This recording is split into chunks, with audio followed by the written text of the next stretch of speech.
This ABC15 Flash Briefing is sponsored by Sanderson Ford. All roads lead to Sanderson Ford. I'm Ashley Paredes with your top stories from ABC15 Arizona.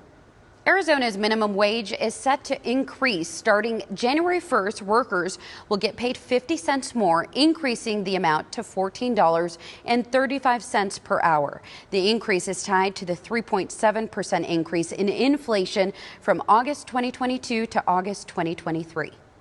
You might need to pay to return gifts you don't want. According to logistics company Happy Returns, more than 80% of merchants are charging a fee for at least some returns. Macy's, Abercrombie, J. Crew, and H&M all added shipping fees for mail-in returns. Amazon has also started charging $1 to return items to UPS stores. A major reason is damage to their profitability.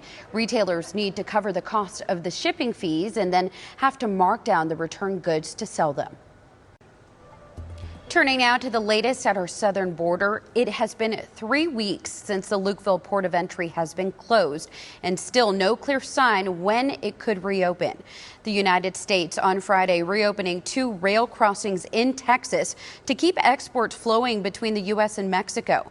But lawmakers going home for the holidays without a border deal. Senator Kyrsten Sinema leading bipartisan border negotiations in D.C., calling it a federal government failure. The reality is that this is the federal government's failure. The way the law works right now, only federal officials can process migrants who approach between our ports of entry or at our ports of entry. And we don't have enough individuals to do that work because too many people are coming and too many people are claiming asylum when they have no right to that claim. The Tucson sector reported nearly 20,000 migrant apprehensions in the week leading up until Christmas. A woman is in custody after being accused of beating her young daughter to death and leaving the body in a dumpster. The body was found Sunday night near 31st and Grand.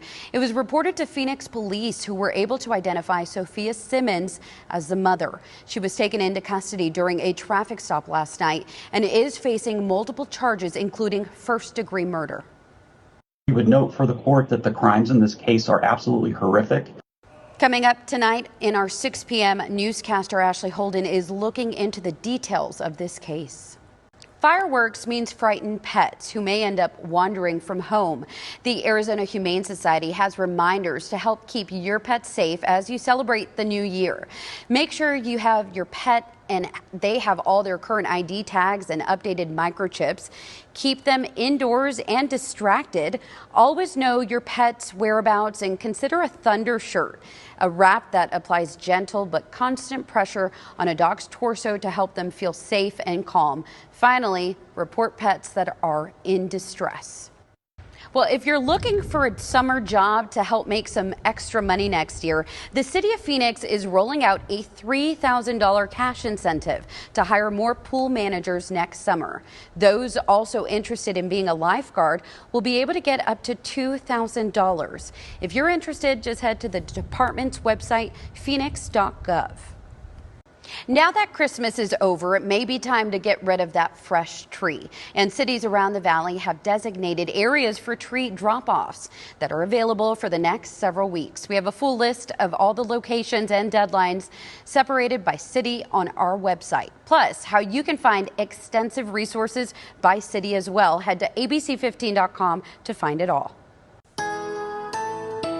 Tracking your most accurate forecast, I'm meteorologist Jorge Torres. A mild days in the forecast for Wednesday here in the valley, starting off with temperatures in the mid-40s around 6 o'clock in the morning, under mostly clear skies, turning partly cloudy later on in the day, but still expect temperatures to climb into seasonal categories right around 65 degrees. Across northern Arizona tomorrow, we are forecasting highs generally in the mid to upper 40s, along the 40 from Winslow to Flagstaff, near 60s you head to Kingman, and mid-60s across central and southwestern parts of the state. Futurecast is showing some passing clouds here and there throughout the day on Wednesday and also on Thursday for that matter, but our forecast for at least the rest of this week is looking dry. But beginning this weekend, we do return a slight chance of rain. For now, just about 10% by Sunday. But look at the highs Friday and Saturday. We'll be in the lower 70s, and we're back in the 60s by New Year's Eve and also New Year's Day for the first day of 2024. Flagstaff will keep those highs generally in the mid to upper 40s with chilly conditions too at night, with lows in the teens and 20s.